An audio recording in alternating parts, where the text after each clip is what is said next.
When my husband, Michael Brown, was drugged and dragged Sophia Miller into an abandoned warehouse, I didn't rush in to stop him like I did in my previous life.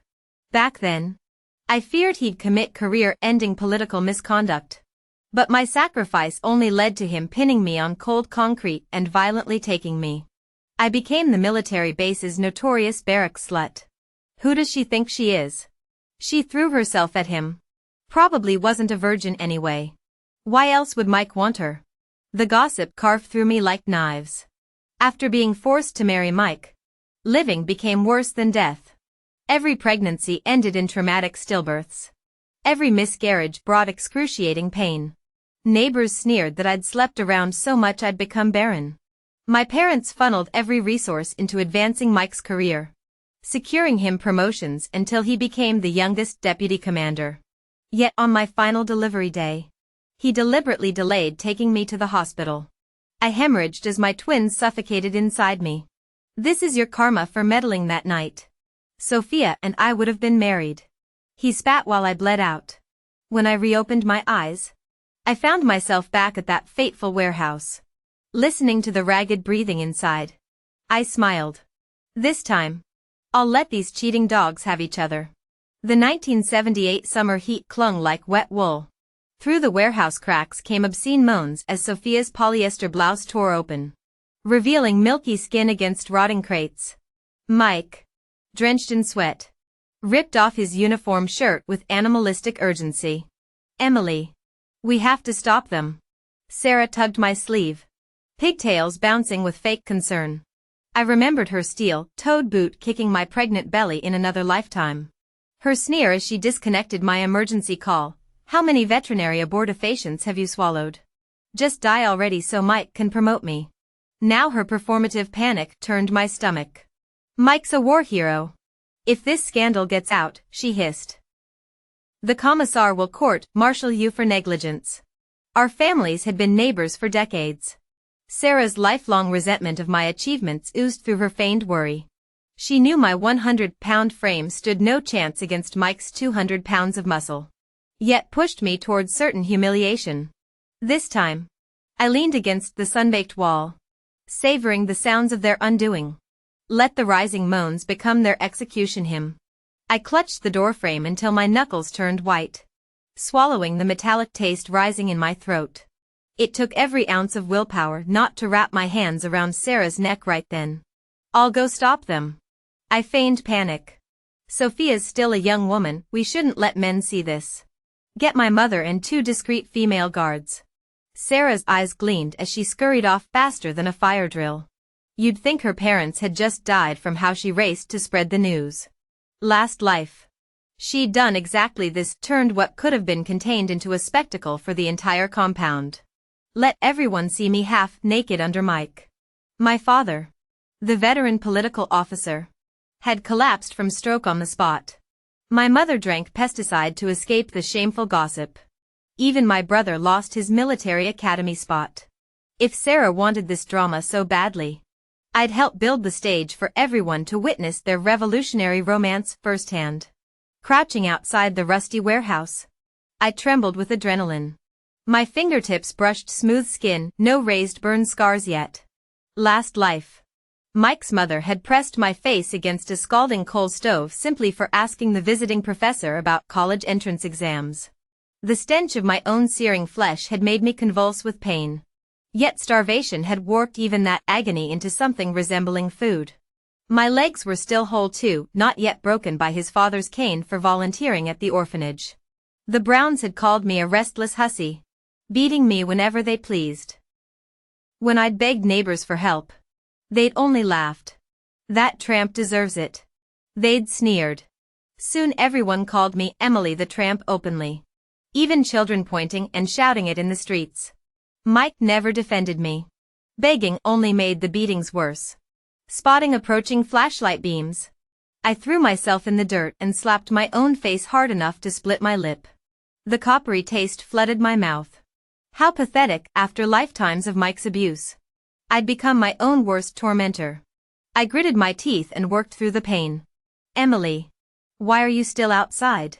Sarah came rushing over with military wives in tow. seeing me lingering at the doorway. Her face drained of color. I pinched my thigh hard. Tears springing instantly. Sarah. We agreed only my mother would come. Sarah shifted uncomfortably. The ladies heard there might be trouble and wanted to help. My shoulders shook with sobs as I staggered against the doorframe. It's resolved. Please go home. Emily. The lead woman snapped a flashlight beam across me. This is military territory. Not your theater dressing room. Are we being played here? The harsh light exposed everything: swollen cheek, bloodied lip, dirt-caked clothes. Gasps rippled through the crowd. The regimental commander's wife turned stony-faced. This incident during post-gala hours when leadership still lingered? A disgrace to the entire division.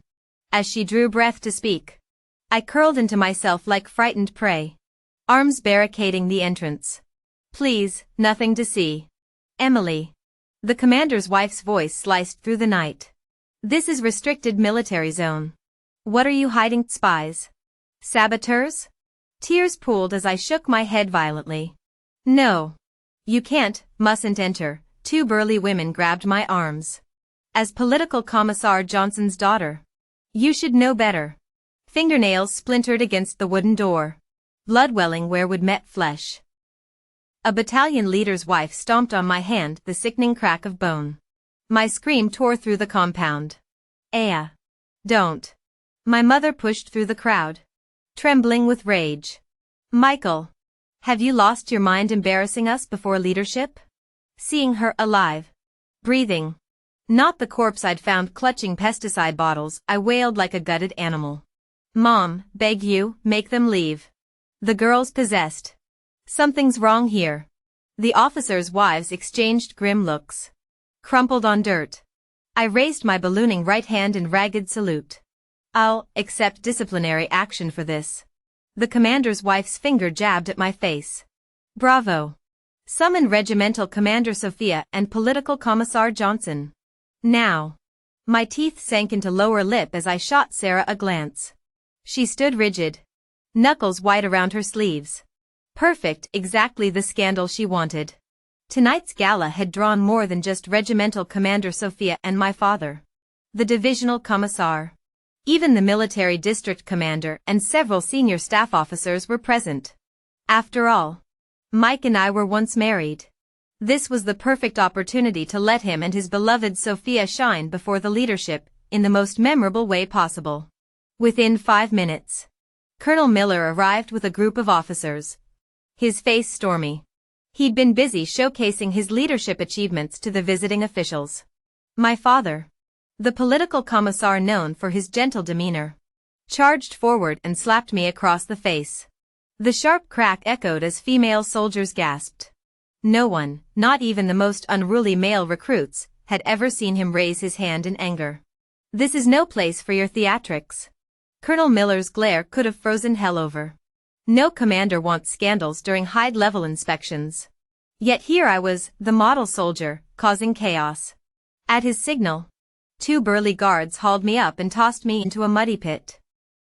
Yesterday's rain had left the training field flooded. My green uniform turned brown instantly, making me look like some war refugee. Mom wrung her hands. Why stir trouble now? Your college application hasn't been approved yet. I casually wiped mud from my face and nuzzled her leg like a puppy. She burst into tears, probably thinking I'd lost my mind. The group that marched into the equipment shed fell dead silent. You could have heard a pin drop in the sudden hush, if not for the unmistakable moans and rhythmic banging of old wooden crates. Female officers hurriedly shooed unmarried recruits away. Disgraceful behavior in broad daylight.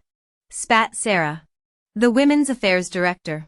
Senior officers exchanged loaded looks at Colonel Miller, their expressions cementing his reputation for lax discipline. One staff officer smirked. Shall we leave these enthusiastic youngsters to their business? Colonel Miller turned greener than fresh privates' uniforms. Someone daring to screw around on his watch? He shoved past the officer, snatched a guard's pistol, and kicked open the rotting warehouse door. Get your damn clothes on. You bastards.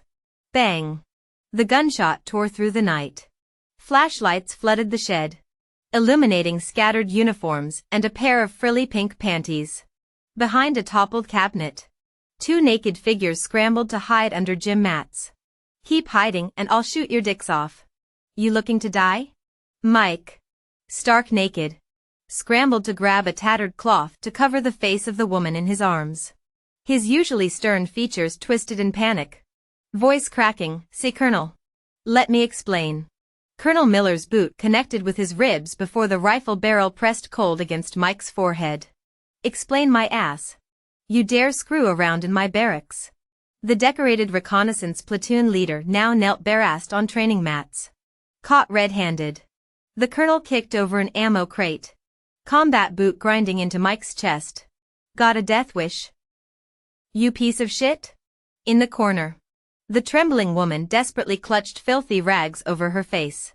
The Women's Committee chairwoman lunged forward, yanking the cloth away. "Let's all see this slut's face." "No. Please." Her pleas dissolved into screams as they dragged her by braids into the light. Unwashed stage makeup from tonight's performance smeared across features now illuminated by flashlight beams. The glowing love bites on her neck completed the picture. Sophia, the colonel's only daughter, center stage solo dancer from tonight's USO show. The rifle clattered to concrete. Battle-hardened Colonel Miller turned ghostly pale. His wife collapsed in a dead faint. I wiped mud from my face at the crowd's edge, savoring the chaos. Sarah's venomous glare cut through the commotion, furious her trap hadn't ensnared me too. Let them stare. Let them piece together the truth. An ordinary USO girl? Maybe. But Emily doesn't take slaps from officers' brats without repayment. Not after being forced to stand guard while Miss Miller played whore. Filthy animal. The colonel's belt buckle tore flesh from Mike's back. I hid my smile under a tilted service cap. Mike's howl echoed across the quad. "Sir. I was drugged. This is a setup." "Bullshit." The belt rose again, stopped only by the arriving base commander. "Miller. He's a Silver Star recipient. Due process." I bit back curses. Should have let the bastard bleed out. Mike's relieved gasp morphed into icy hatred as his gaze found mine. That one glance confirmed he had also been reborn. The look in his eyes didn't belong to a soldier aiming for deputy company commander promotion. This was Michael Brown, the battalion commander who'd wielded power in our previous life. He snapped to attention with a crisp salute. "Reporting. Sir. Whether framed or not. I, Mike, have compromised Comrade Sophia Miller's virtue. I'll take full responsibility." He thought himself manly and responsible. Never expected Colonel Miller to spit a wad of phlegm in his face. "What the hell do you think you are? A country bumpkin from peasant stock dares covet my daughter?" The colonel's unprogressive remark made several senior officers of rural origins frown. With that single sentence, Colonel Miller's career was effectively over. Only consideration for his daughter's recent humiliation stayed the general's hands. Mike's face darkened with humiliation. In our past life when he'd married this political commissar's daughter, Colonel Miller would clap his shoulder praising promising young man, always claiming Mike showed exceptional talent for his age with bright prospects ahead. What a joke. That was all my father's influence. I'd rather put a bullet in her than let her marry trash like you. Colonel Miller racked his pistol's slide. Guards pinned Mike face down, dragging him out like a stray dog. "No. Sir. Sophia. Say something." Crunch. The colonel's fist smashed into Mike's mouth, blood immediately gushing. "How dare you call her Sophia? Gag this mutt." Sophia stood petrified, head bowed in silence. "Mrs. Miller sobbed while restraining her husband's gun pressed against their daughter's temple. "Lynn. Our girl was violated. Don't ruin her." Since Brown claims innocence, the purple-faced colonel roared. "Investigate. Turn every goddamn kitchen slot bucket. Check if anyone drugged him." A trembling guard reported. "Sir, only David Taylor from the cultural troupe touched Comrade Brown's canteen." The room froze. Though technically a fellow performer, everyone knew David was Colonel Miller's plant to protect Sophia, her loyal lackey who'd swear her farts smelled like roses. Sophia turned paper white. suddenly lunging at David. David. Why would you do this? The country boy stood dumbfounded. She'd told him to slip Mike laxatives. Just to teach the arrogant jerk a lesson. How was he to know it'd be some aphrodisiac brew? But David. This backwater private who'd loyally followed Sophia's every whim since basic training, he was the only hope left in the entire village. With parents and siblings still toiling in the fields. Counting on him to make something of himself and pull the family up.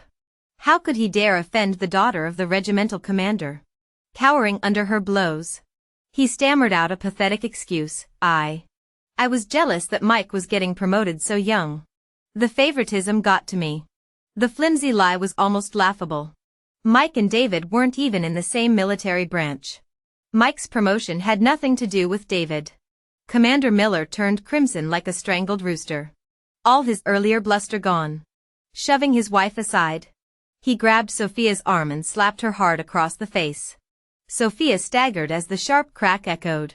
A blood pack tumbled from her pocket, bursting open in the mud. The female soldiers gasped.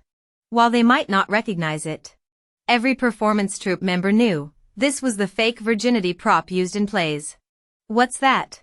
The military district commander craned his neck. The troop leader wished the earth would swallow her whole rather than admit having such shameless soldiers under her command. What is it? Someone answer. The commander barked again. His patience thinning. Forced to explain. A troop member gagged out the blood pack's purpose through gritted teeth. Sophia's face drained of color, leaving her corpse pale. When they dragged Mike in, his uniform hung in bloody shreds. As a rising star in the ranks, even Commander Miller's fury couldn't justify lethal force. The younger Mike from before might have been baffled by the bloodstain. But this battle-hardened veteran who'd interrogated spies instantly recognized the hospital's animal blood packs used to fake virginity. The half-dead man suddenly lunged toward the equipment storage area where he'd been caught with Sophia earlier, frantically searching. But the spot showed no evidence any innocent girl had been there. Though dozens had witnessed Mike and Sophia's adultery in the supply room. This fake blood exposed Sophia as no virgin. From the crowd's edge, I clicked my tongue. Pity this scandal broke before Mike married her. He should have suffered years raising another man's son first. In my first pregnancy, I'd gone to see a famous herbalist outside base for tonic herbs. That's when I saw a scarf-wrapped woman secretly buying abortion drugs. Comrade, you're 4 months along, forcing miscarriage now could kill you. The old man pleaded. Despite her drab clothes, the jasmine-scented face cream gave her away. In these austere times, most of us considered soap a luxury. Snow cream was a luxury most ordinary folks couldn't afford. Especially this particular variety with its distinctive fragrance, Yulu brand snow cream. A specialty product from Shanghai. Even in the performing arts troupe where cosmetics were essential. Only Sophia could afford it. Others might save up the money, but lacked connections to procure it. 3 months had passed since Mike's attempted assault on Sophia. Which meant during that cultural festival, Sophia had already been 1 month pregnant with an illegitimate child. Everything suddenly made sense. No wonder she hadn't screamed for help during the alleged assault. It wasn't fear that kept her quiet, but her desperate need to pin the pregnancy on some hapless fool. Mike was the unlucky mark she'd chosen. Having married Mike by then, I knew exposing this scandal wouldn't salvage my reputation. Sophia might have twisted the narrative against me. So I swallowed the humiliation. Today's spectacle was meant to corner these two, her seeking a father for her bastard. Him social climbing, but Sophia's own incompetence betrayed her first. Lucky Mike. Getting such eager offers. Soldiers jeered, circling him with mocking laughter. Crimson-faced, Mike lunged at Sophia's throat. No man could endure being publicly cuckolded. You lied. He choked out, veins bulging. Said you were pure? That you admired me. Sophia gagged, legs flailing midair. Commander Miller's face cycled through shades of fury and shame. Even this notorious nepotist couldn't defend his daughter before witnesses. He turned away, tacitly permitting the violence. Better this disgrace die here. When Mike began seizing, officers intervened. Sophia collapsed wheezing. Her white polyester blouse now splattered with Mike's blood as guards carried his stretcher away. The crimson stain mirrored another type of defilement. Commander Miller barked for medics through gritted teeth. A dead soldier under his watch meant career ruin. Women's committee members clucked around me. Poor Emily. Caught in this mess, decent girl like you shouldn't suffer such filth. Their pitying glances assumed my innocence. Though uninvolved in the affair, I'd be tainted by its rumors, marriage prospects dwindling by the hour. But they had no idea. Compared to the living hell I endured being married to Mike in my past life, this current situation felt like escaping death itself. When I heard Mike had been rushed to the military hospital, his uniform soaked through with blood, I wasn't surprised. The soldiers under Colonel Miller's command had gone for the kill shots, targeting joints with brutal precision. The right kneecap is shattered beyond repair. The military doctor shook his head. Even with treatment, he'll be permanently disabled.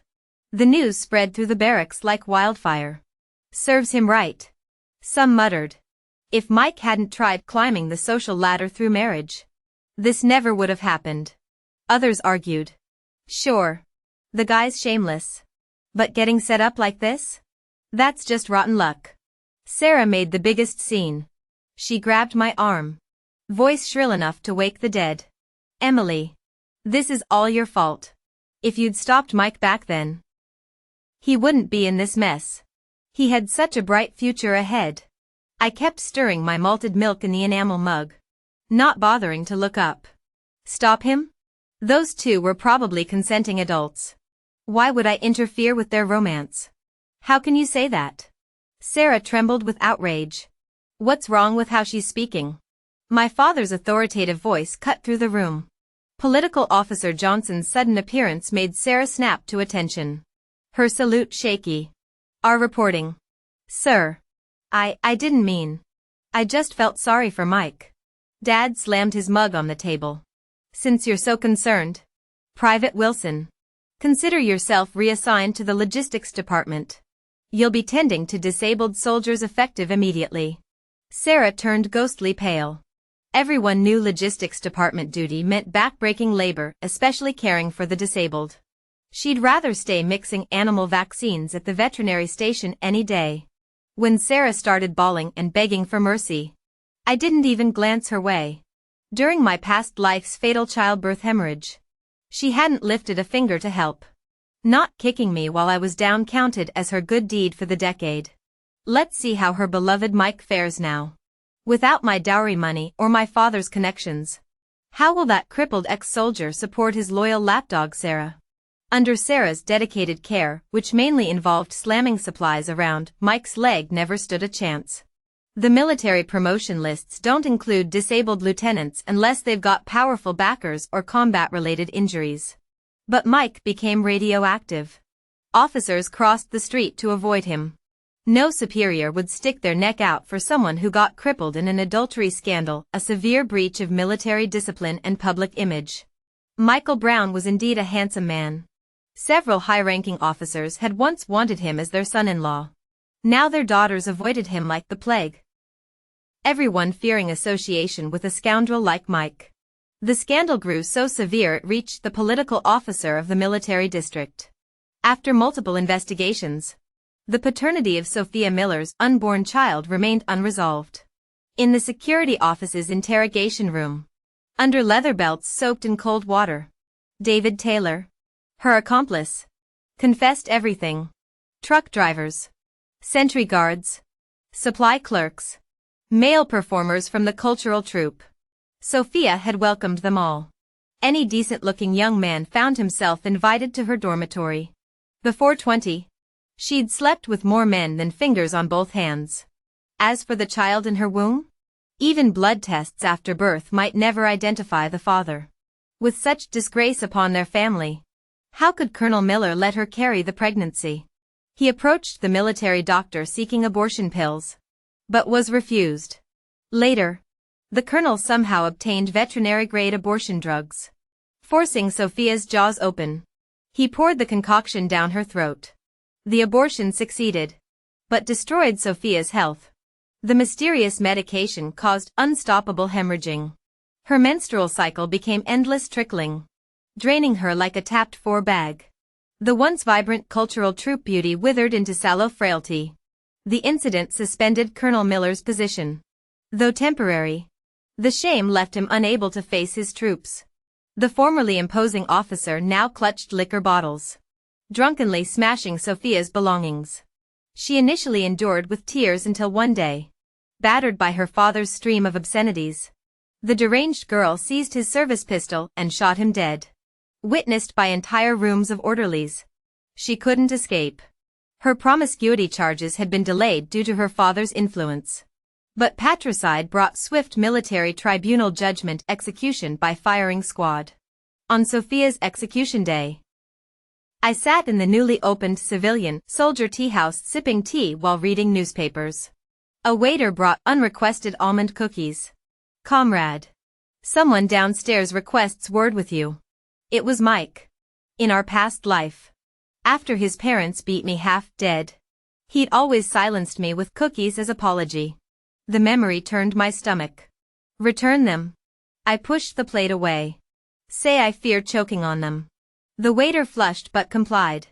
Undeterred, Mike waited outside leaning on crutches. When I exited, he lunged forward. "Emily," his trembling voice reached for my sleeve. "I know you came back too." The female soldier who came with me for tea, Zhang Hongmei, pushed him away. "Comrade, please mind your behavior." Mike reluctantly withdrew his hand, looking defeated. "I wronged you before. I was deceived by Sophia. I always thought you drugged me because you wanted to marry me. I felt trapped and held resentment. So, I couldn't help laughing." "Mike, why play dumb now?" "Emily, with my family's status, I could have easily married an officer's son if I wanted. Why would I scheme for you?" A flash of humiliation crossed Mike's gaunt face. When my gaze fell on him, he instinctively hid his poorly healed lame leg. In our previous life, he'd viciously mocked my father's cane, shattered knee. He called me a useless cripple who brought shame, questioning why I even lived. Now I wonder, stripped of his uniform, limping disgracefully after forced discharge, how does he find the will to breathe? "Comrade Emily, finally found you." A panting messenger ran up. "Hurry back. Your college acceptance letter arrived. National University of Defense Technology." Mike's eyes bulged, lips trembling. Last life, he'd locked me at home, smashing my college dreams. Called me a worthless vase, unfit even for breeding. Said university was delusional. This life, unmarried to Mike. I took the entrance exam. My future's bright now. From today onward, nothing I do concerns Mike anymore. As for Sarah, she nearly killed a patient by falling asleep during fore duty, causing air embolism. Only another comrade's timely intervention prevented disaster. Discharged for gross negligence. She married hastily. Her drunkard husband beat her 8 times daily, even causing miscarriage during pregnancy. Sarah dared not divorce, he threatened to butcher her family. Last I heard of Mike in spring 1983, slunk home after discharge. Living poorly. Rumor said confinement cell injuries left him impotent. His parents eventually found him a wife through connections, but they remained childless for years. His wife checked at provincial hospitals, perfectly healthy. Mike kept brewing herbal remedies and folk cures. All I ever wanted was to have a child. Huh. What a joke. If those children Mike aborted in our past lives knew, they'd never choose to be reborn into the Brown family again. As for my husband, he's the aerospace engineering senior who always smiled at me in the library. Now he's holding my hand beneath the missile launch platform at the base. "Emily, are you ready?" His eyes sparkle. In the distance, the desert sunrise burns like fire. Our children will thrive on this land, and our nation marches toward prosperity.